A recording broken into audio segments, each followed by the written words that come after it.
ये परमात्मा की याद की शक्ति से हमें वो क्लैरिटी भी मिलती है, जिससे कि हम सुकर्म पुण्य कर्म जो है हमेशा करते रहे। तो इसीलिए यूजुअली जब भी राखी पहले जमाने में भी हुआ करती थी तो ऊपर फूल दिखाते थे।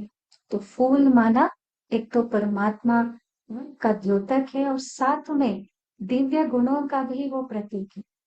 जब ये दिव्य गुण हमारे जीवन में है, उससे भी हमारे कर्म सुकर्म बनते हैं और फिर हमारी रक्षा हो भी पड़ी है।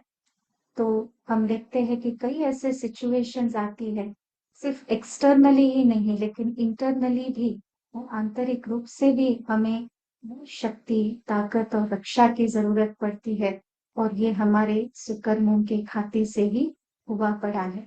तो इसलिए राखी हमेशा हाथों में बांधी जाती। वैसे भी हम देखते हैं कि कोई प्रतिज्ञा करते हैं तो क्या करेंगे, कंगन बांधेंगे, सोचेंगे कि मैं अपने आप को कुछ बांध लूं, वो मेरे लिए रिमाइंडर है कि मैं प्रतिबद्ध हूँ, मुझे ये करना है न? तो वो बार बार याद दिलाता रहेगा। तो ऐसे ही ये रक्षाबंधन आज हमारे हाथों में इस बारी बांधेंगे, तो हम अपने आप से प्रतिज्ञा करेंगे कि हम सुकर्म ही करेंगे। बाकी हाँ, बहन भाई को राखी बांधती हो, और ये जो संबंध है बहन और भाई का, ये प्यूरिटी इन रिलेशनशिप्स दिखाता है, अपने संबंधों में पवित्रता को दिखाता है। इसलिए बहन भाई के हाथ में राखी बांध, तो बहन और भाई का संबंध जो है बहुत ही श्रेष्ठ, बहुत यूनिक और बहुत ही पवित्र रिश्ता माना जाता है। एक ऊंचे से ऊंचा रिश्ता, शायद भगवान की रचना सर्वप्रथम अगर कोई रिश्ते की हुई है तो वो है भाई बहन का रिश्ता। तो इसीलिए ये त्योहार भी मनाया जाता है भाई और बहन के बीच में। This symbolizes purity in relationships. और जब ये राखी बांधते हैं, लेकिन साथ साथ में तिलक भी लगाया जाता है। तो तिलक भी कहाँ लगाते हैं, तिलक लगाते हैं एक तो माथे पर तिलक लगाते, लेकिन साथ में वो चंदन का तिलक होता है। तो यहाँ पे दो बातें हैं, तिलक माथे पर लगाना हम राजयोग के माध्यम से जानते हैं कि हमारी ट्रू आइडेंटिटी क्या है, हमारा वास्तविक अस्तित्व हमारा क्या है। क्योंकि कई बार हम समझ बैठते हैं कि ये जो इन आंखों से देखता हुआ रूप है वो हम है, कि ये शरीर हम है।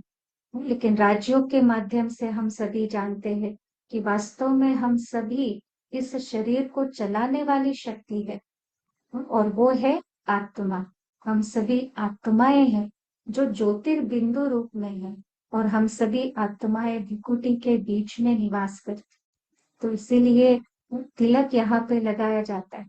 वैसे भी भारत की प्रथा है तिलक लगाना, और तिलक स्वयं भी लगाते हैं और दूसरों को भी लगाते हैं। तो इसका यही मतलब हुआ कि मुझे खुद भी इस स्मृति में रहना है कि मेरा ट्रू आइडेंटिटी क्या है, कि मैं एक स्पिरिचुअल बीइंग हूँ, और मैंने ये शरीर धारण किया हुआ है, और फिर इस शरीर द्वारा हम हर कोई कर्म करते हैं। चाहे वो देखना है, सुनना, बोलना, या जो भी कर्म है हम इन कर्मेंद्रियों से करते हैं। तो इसीलिए तिलक जो है माथे पर लगाया जाता है। लेकिन साथ ही साथ चंदन का तिलक, जो चंदन है उसको वैसे भी मान्यता दी जाती है कि वो शीतलता का प्रतीक है। चंदन जो है, एक तो चंदन घिसना और चंदन निकालना बहुत मेहनत का काम है। मुझे नहीं पता कि आप सभी को इसके बारे में इंफॉर्मेशन है नहीं है, लेकिन चंदन का थोड़ा सा भी जो निकलता है उसके लिए बहुत मेहनत, बहुत घिसेंगे तो थोड़ा सा चंदन निकलेगा। लेकिन वो चंदन जो निकलता है वो बहुत ही शीतलता का प्रतीक माना जाता है, और उसमें बहुत खुशबू रहती है। तो हमारे जीवन में भी हम ऐसे शुभ संकल्पों को घोटते रहे अपने मन में, जो हमारे अंदर ये स्मृति रहे कि हम कौन है और हमें क्या करना है। और जिस माथे पर चंदन का तिलक लगे वो माथा हमेशा शीतल रहे, ठंडा रहे। आजकल माथा गर्म बहुत जल्दी हो जाता है। कोई छोटी सी बात में भी हम अपना आपा खो बैठते हैं, या हमारे में वो क्रोध आ जाता है। लेकिन हमारा माथा हमेशा ठंडा रहे। लेकिन ये तभी हो सकता है जब भी हम स्वयं को जानिए, because identity is what is needed. नहीं तो जो हम आइडेंटिटी अपना मानते हैं, that is usually acquired over a period of time. हम अपने जीवन में आगे बढ़ते बढ़ते वो कोई कोई आइडेंटिटी हमने अपनाया है। जैसे कि हमारा एजुकेशन क्वालिफिकेशन हो सकता है, या हमारा जॉब प्रोफाइल हो सकता है। हम समझते हैं कि ये हम है, लेकिन इसके अलावा भी तो हम थे। जब भी हमको जॉब मिला उसके पहले भी तो हम थे, या हमने जो एजुकेशन क्वालिफिकेशन हासिल किया उसके पहले भी तो हम थे ही थे। तो हम वास्तव में कौन हैं? ये सब हमारे डूइंग दिखाता है कि हम क्या करते हैं, लेकिन हम कौन हैं ये टाइटल्स नहीं दिखाता। तो इसलिए राजयोग के माध्यम द्वारा हम समझते हैं कि हम वास्तव में एक आत्मा है, और आत्मा होकर हम दूसरों को भी उस आत्मिक दृष्टि से देखेंगे तो गुणों की खुशबू फैलती है। जो चंदन में खुशबू है, तो गुणों की खुशबू हम देखते हैं कि हर एक आत्मा वास्तव में ओरिजिनली उनका असल गुण ही है शांति, प्रेम का, आनंद का, पवित्रता का गुण उनका अपना ओरिजिनल गुण है। सो मेरा भी वही ओरिजिनल गुण है। तो हम उस श्रेष्ठ दृष्टि से एक दूसरे को देखते हैं। तो जब भी आत्मा रूप में देखेंगे तो देखते हैं कि we are beyond gender as well. तो वो आत्मिक स्नेह जो है एक दूसरे के प्रति वो हमेशा ऑटोमेटिकली बन ही जाता है। तो ये है एक तो राखी बांधना, और फिर उसके बाद तिलक लगाना, फिर मुख मीठा कराया जाता है। जो जिन मुख में यह मिठाई जाए उस मुख से हमेशा ही मीठे वचन ही निकले। किसी को उमंग उत्साह दिलाने वाले शब्द निकले, किसी को ऊंचा उठाने वाले, किसी को मोटिवेट करने वाले शब्द ही मेरे मुख से निकले। ये भी मुख मीठा करने का प्रतीक है। एक बचपन में एक सेंटेंस सुना करते थे कि जब भी कोई प्रिय वचन होता है, मीठे वचन होते हैं, उसको सुनाने से सभी खुश हो जाते हैं, उसको सुनकर सभी खुश हो जाते हैं। तो अगर मैं वही बोलता रहूं, इसके लिए मुझे कोई गरीबी तो नहीं है। उस सेंटेंस का ये मतलब हुआ करता था कि अगर हम कुछ बहुत अच्छा और सस्ता हम किसी के साथ लेन देन कर सकते हैं तो वो है एक दूसरे को मीठे वचनों से एड्रेस करना, एक दूसरे के प्रति वह स्वीट वर्ड्स हमारे मुख से निकले।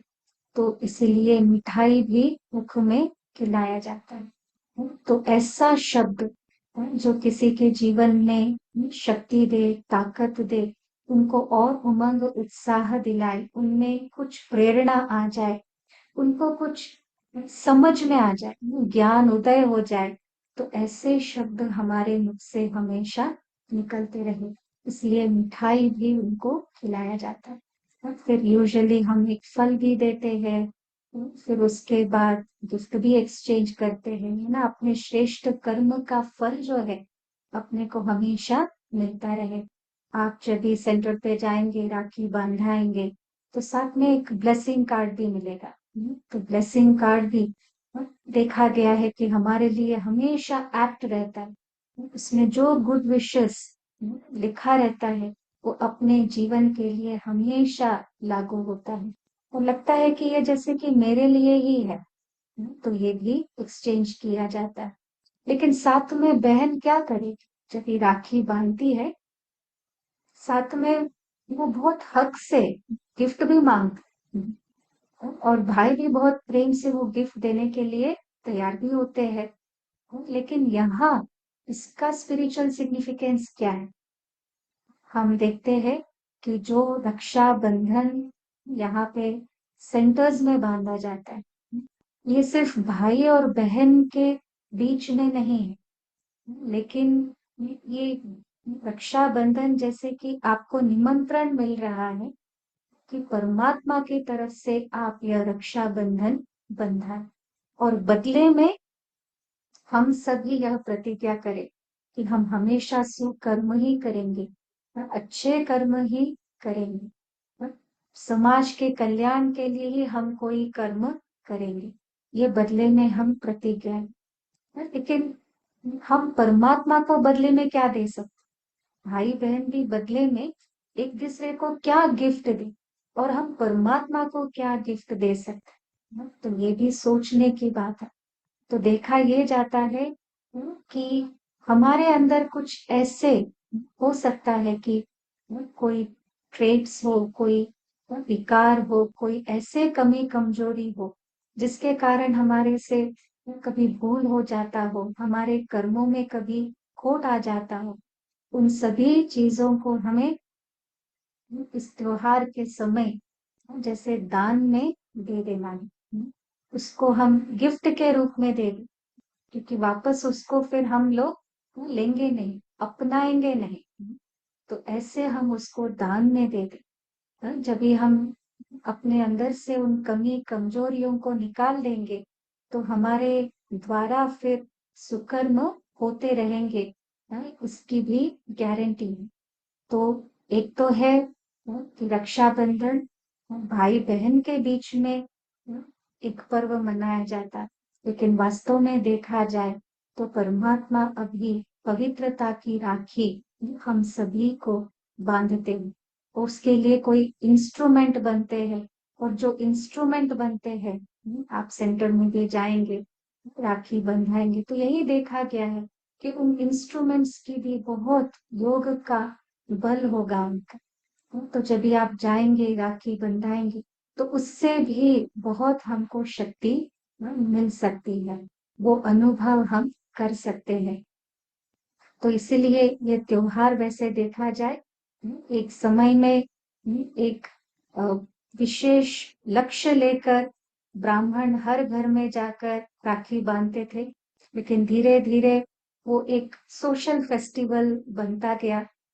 आजकल हम देखते हैं शायद ये एक फैशन स्टेटमेंट बन गया है।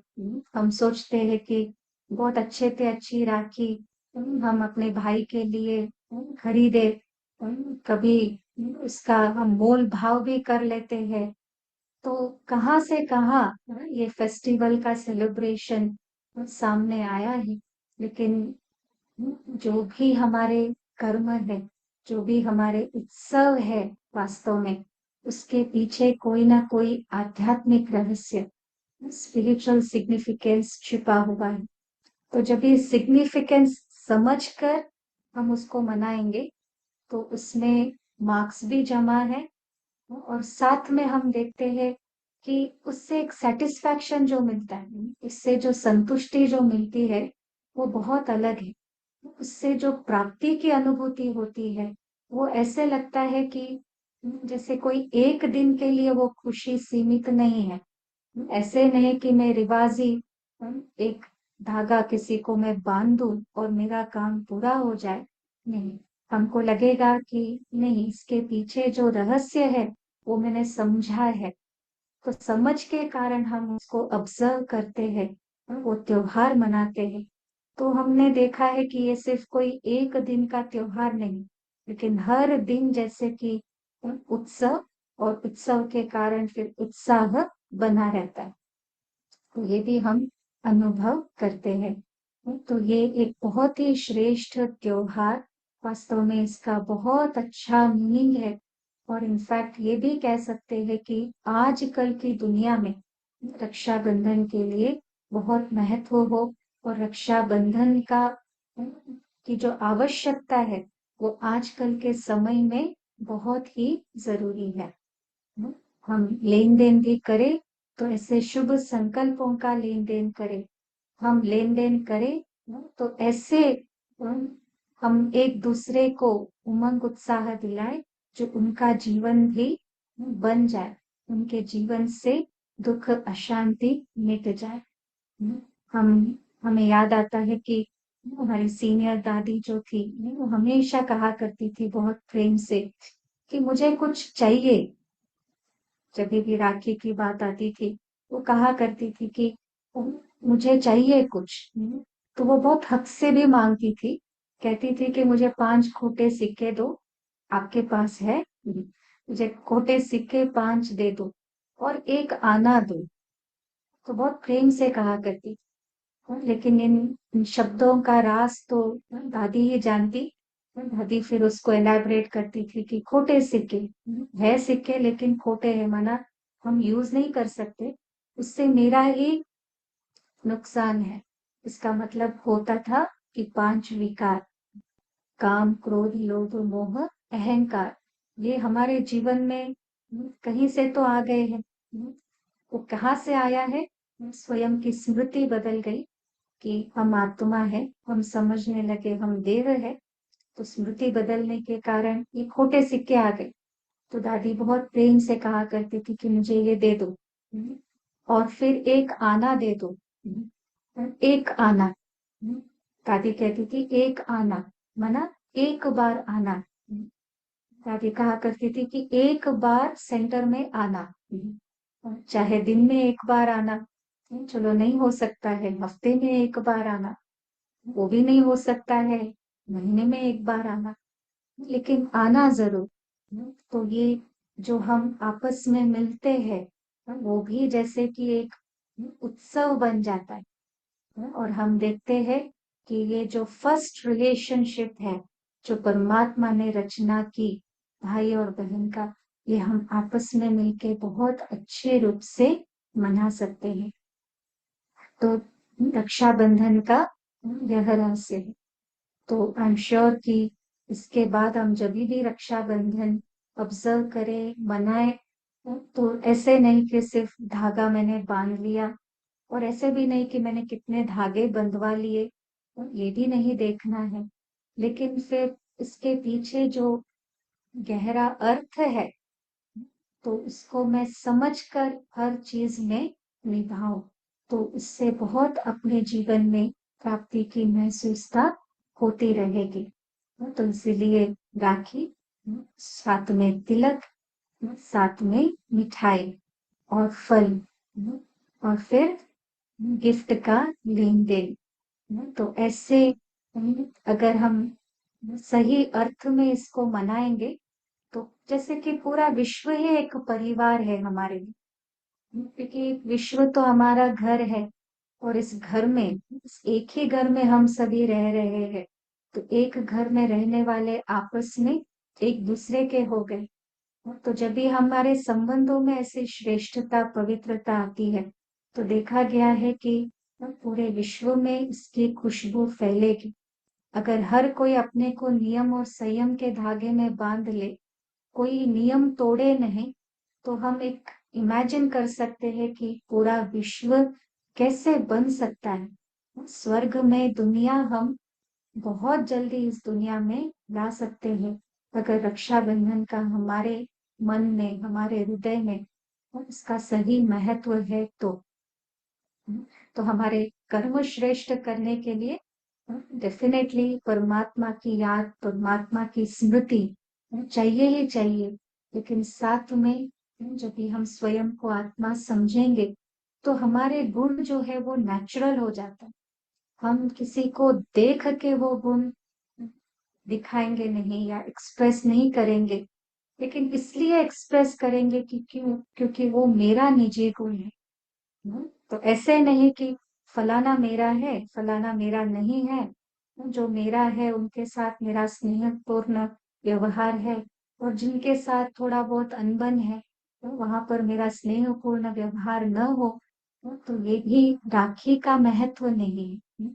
राखी हमें ये सिखाता है कि हमने अपने संबंधों की लाज रखी। तो राखी का ये महत्व है। तो संबंधों में जब भी हम आते हैं, तो गुणों की खुशबू की लेन देन कर, तो ऐसे नहीं कि फलाना एलिजिबल है इसलिए मैंने स्नेहपूर्ण व्यवहार किया, फलाना गलत है तो मेरा व्यवहार भी ऐसे हो गया। लेकिन वास्तव में देखें कि प्रेम, शांति, खुशी जो है हम सबके लिए नेचुरल ये वर्च्यूज है, वो हमारे ओरिजिनल क्वालिटीज है। तो जो हमारे अंदर है वही हम दूसरों को देंगे। मैंने कहा एक बहुत अच्छे से एक स्टोरी पढ़ी कि समझे मैंने अपने हाथ में कॉफी मग लेके खड़ी हूँ और कोई मेरे को धक्का दे देता है तो क्या हो जाएगा? मेरे मग से कॉफी स्पिल हो जाएगी, छलकेगी। लेकिन कॉफी क्यों छलका? क्योंकि मेरे मग के अंदर कॉफी, अगर वही चाय होती तो चाय छलक, दूध होता तो दूध छलक जाता। तो हमारे अंदर जो है वही हम एक दूसरे के साथ बांट सकते हैं, एक दूसरे के साथ शेयर कर सकते हैं। अगर मेरे मन में अगर कोई और भाव, कोई विकारी भाव, कोई गलत भाव है, तो जब भी कोई सिचुएशन का टक्कर हो जाता तो क्या होगा? जो हमारे अंदर है वही निकलेगा। तो इसलिए रक्षाबंधन जैसे कि अपने अंदर झांकने की बात है।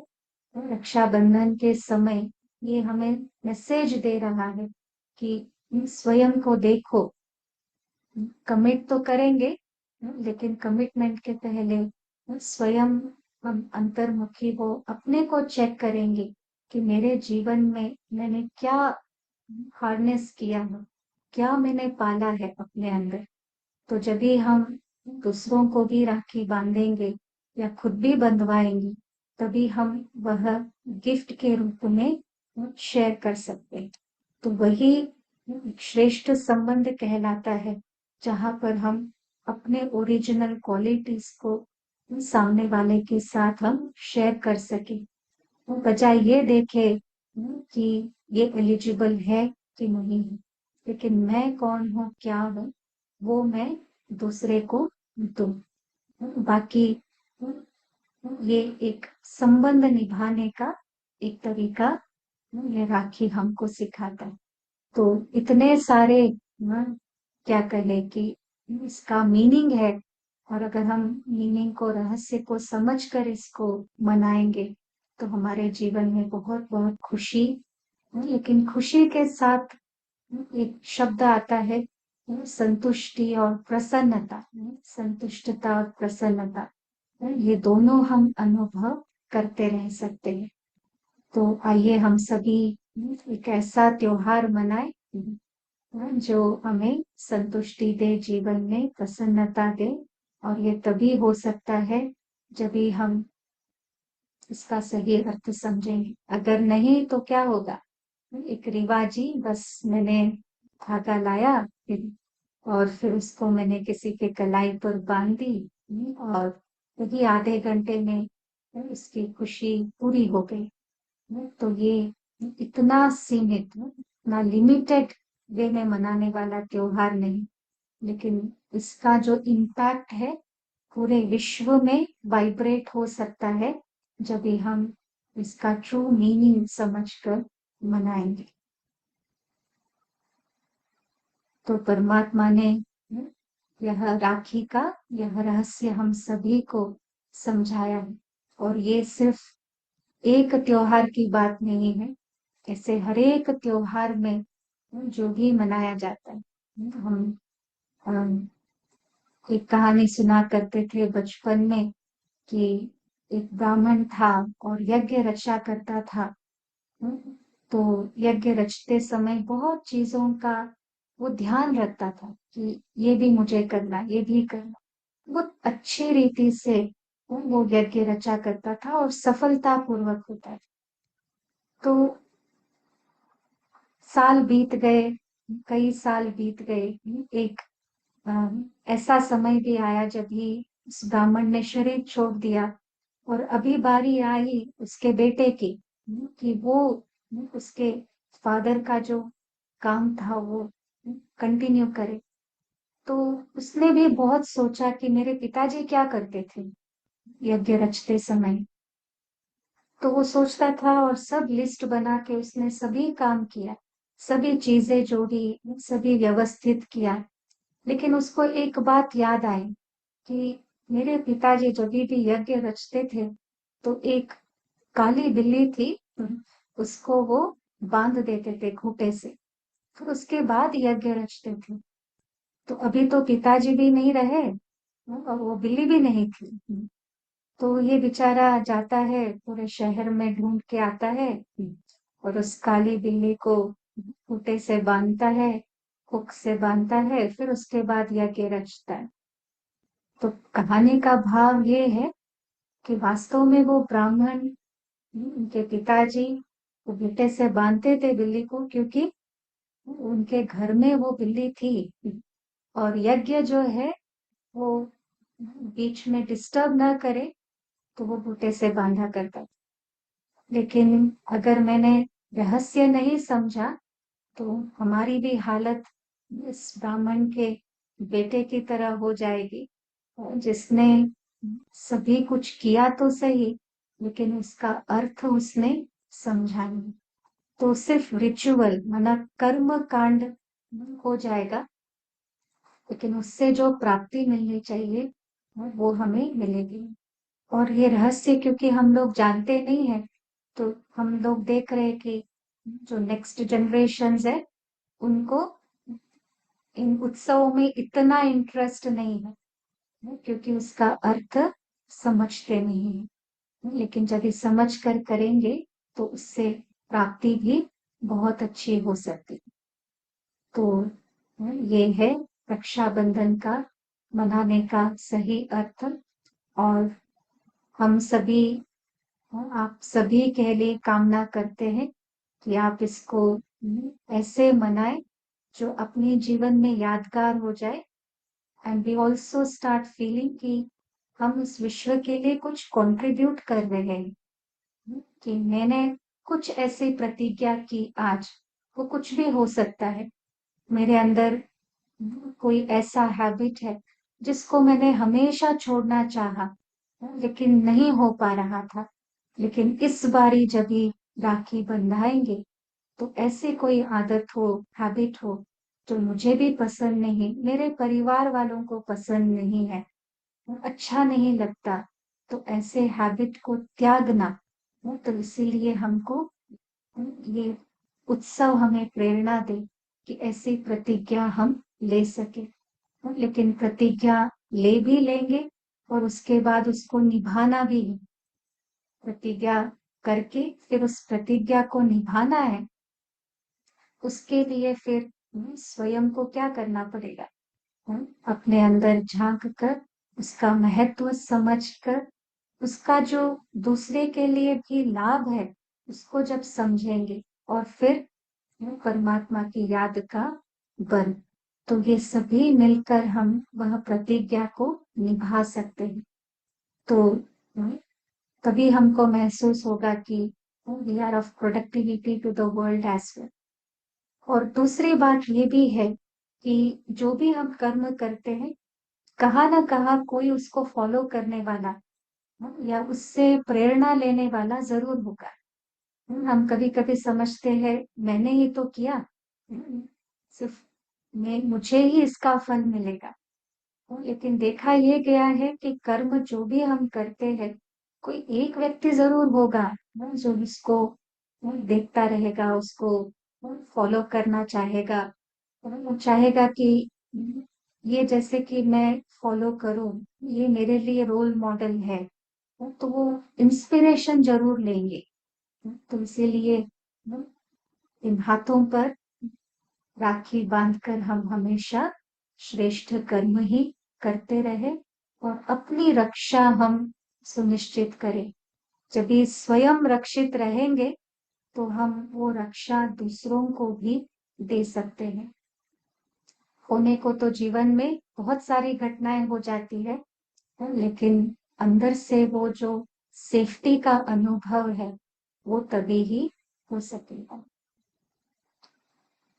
आज के दिन आप सभी से मिलना हुआ, आप सबसे जुड़ना हुआ, इसके लिए बहुत बहुत थैंक्स रुचि बहन और पूरा टीम, जिन्होंने ये एक मौका दिया आप सबसे मिलने का और जुड़ने का। और अभी तो ऐसे लगता है कि हमारा ये जो सर्कल है वो तो बढ़ ही रहा है।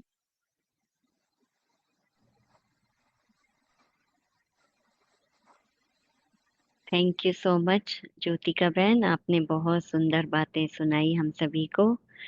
और खास जो मैंने नोटिस किया कि कैसे जो हमारे अच्छे कर्म सुकर्मों का जो कनेक्शन है, उससे हमारी आंतरिक रक्षा आंतरिक शक्ति बढ़ती है ना। तो हाथ में कलाई जो बांधते हैं और हाथ से ही कर्म करते हैं, तो मैं कैसा कर्म कर रही हूँ, उसका इम्पैक्ट हमारी आत्मा पर, अंदर की शक्ति अंदर की रक्षा हमारी उस पर पड़ता है। और कितनी सुंदर बातें आपने सुनाई, राखी का पूरा तिलक का अर्थ, मिठाई का अर्थ ना, ये सब हमें फिर से एक बार आपने याद दिलाया। और दादी की बात सुनाई आपने, तो वो मुझे बहुत अच्छी लगी कि आना, एक आना मतलब एक बार जरूर आना। तो सभी बहन भाइयों के लिए भी ये एक प्रेरणा का स्रोत बन सकता है कि आप भी इस राखी पर जरूर दृढ़ संकल्प करें कि एक बार जरूर आना है ना। भले आप हफ्ते में एक बार आओ, हर रोज आओ, एक बार हफ्ते में आओ या एक मास में आओ, तो आपका जो भी नियरेस्ट सेंटर है, क्योंकि कई दूसरे देशों से भी भाई बहनें जुड़ते हैं, तो दूर भी हो सकते हैं सेंटर, लेकिन एक बार आने का आप लक्ष्य रखेंगे तो परमात्मा से आपको शक्ति मिलेगी। तो बहुत सारी सुंदर सुंदर बातें हमने सुनी, कहानी भी आपने सुनाई बहुत अच्छी ब्राह्मण की। तो ऐसे सिर्फ रिचुअल ही करते नहीं रह जाना है, उससे आगे बढ़कर अपने जीवन को श्रेष्ठ बनाना है। एक बात मैं आपसे और पूछना चाहूंगी कि क्या ये सिर्फ भाइयों के लिए राखी की बात है, या बहनें भी इसमें जो प्रतिज्ञा की आपने बताई, निभाने की आपने बात सुनाई, तो बहनें भी राखी बंधवा सकती हैं और प्रतिज्ञा कर सकती हैं, राइट? तो उस पर थोड़ा सा आप बताएं। जी, तो यही हमको समझ में आता है कि रक्षा सिर्फ बहनों को नहीं चाहिए, भाइयों को भी चाहिए। तो इसीलिए ये इंटरडिपेंडेंट है, सभी को रक्षा चाहिए। इसलिए राखी बांधनी भी है और बंधवानी भी है। इसलिए जहाँ पर भी सेंटर्स है हम देखते हैं बहन को भी राखी बांधी जाती है, माना उनको भी ये याद ये स्मृति दिलाई जाती है। और रक्षा सिर्फ भाइयों से बहनों को नहीं, लेकिन स्वयं को, स्वयं की रक्षा स्वयं को करनी है। इसलिए ये त्योहार फिर सभी के साथ मनाया जाता है, बच्चों को भी बांधा जाता है, बड़ों को भी बांधा जाता है, बहन भाई दोनों को बांधा जाता है।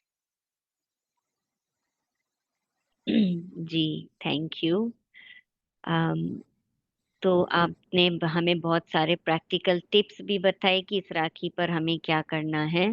और 5 विकार जो हैं, तो उसमें से एक को हम छोड़ने की भी प्रतिज्ञा कर सकते हैं। और तिलक लगाते समय हमें क्या याद रखना है? आत्मिक स्मृति, मुख से हमेशा स्वीट मधुरता ना। तो ये सारी बातों को ध्यान में रख करके हम इस बार राखी का पर्व मनाएंगे। तो थैंक यू सभी का, और ज्योतिका बहन का। तो अभी हम आपसे चाहेंगे कि आप हमें कैसे आत्मा और परमात्मा का जो ये मिलन है, जो मेडिटेशन से हम मिलन मना सकते हैं, और परमात्मा जो सभी का रक्षक है, तो कैसे वो आत्मा परमात्मा की छत्र छाया में सेफ रह सकती है, तो हम आपसे चाहेंगे उसका थोड़ा सा आप अभ्यास हमारे दर्शकों को कराएं। Thank you.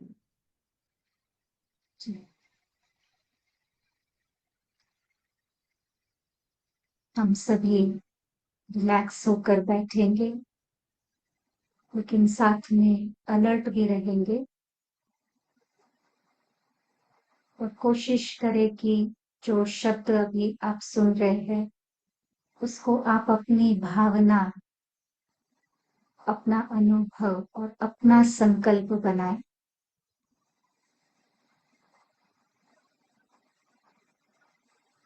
हम सभी स्वयं को आत्मिक स्थिति में स्थित करें।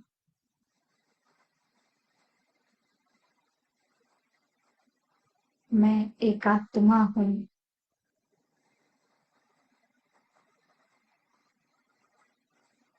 प्रकृति के बीच में जहाँ तिलक लगाते हैं,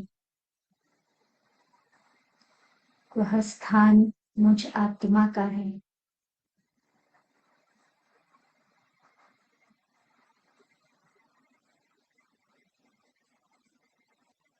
एक सितारे के समान चमकता हुआ इस शरीर को चलाने वाली शक्ति, चैतन्य शक्ति,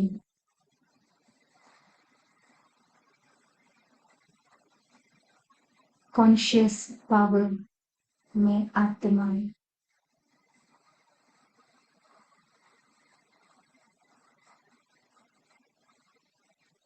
आत्मा की प्रेम की डोरी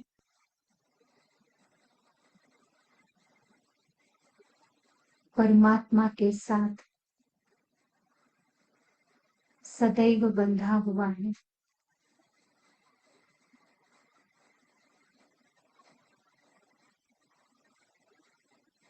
परमात्मा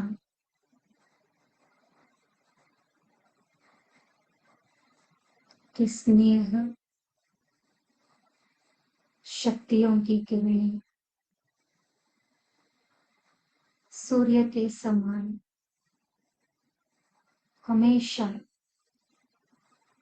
फैलती रहती है।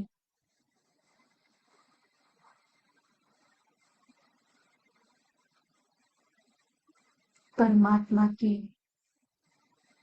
यह स्नेह और शक्ति की किरणें मुझ आत्मा को भी घेरे हुए हैं।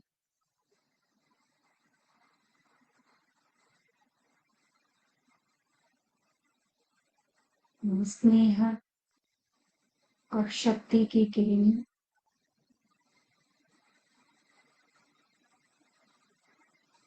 मुझे आत्मा को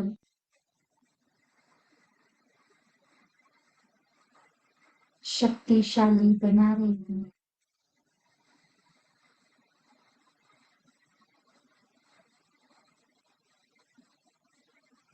मुझे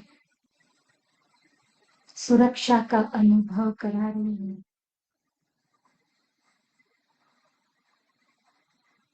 मैं आत्मा सेफ हूँ।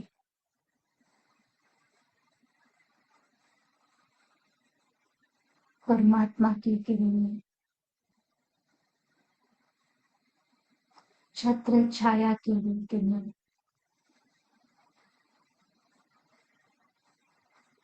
मेरे ऊपर है।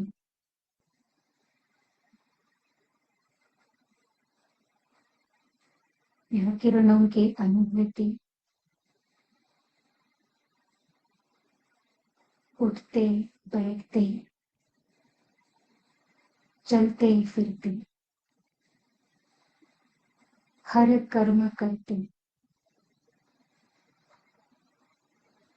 मैं अनुभव कर सकती हूँ।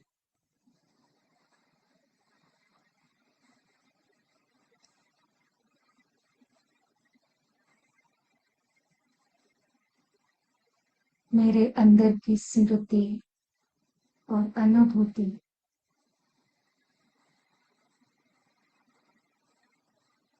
दूसरों में भी स्मृति और अनुभूति ला सकती है।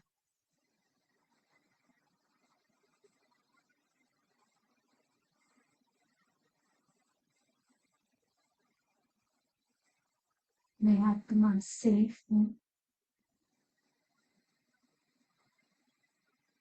मैं आत्मा शक्तिशाली हूँ।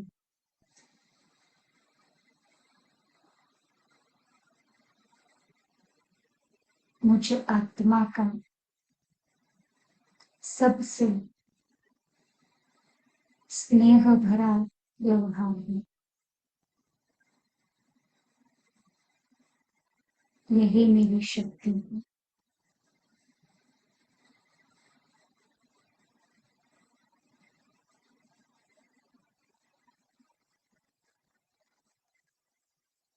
ओम शांति।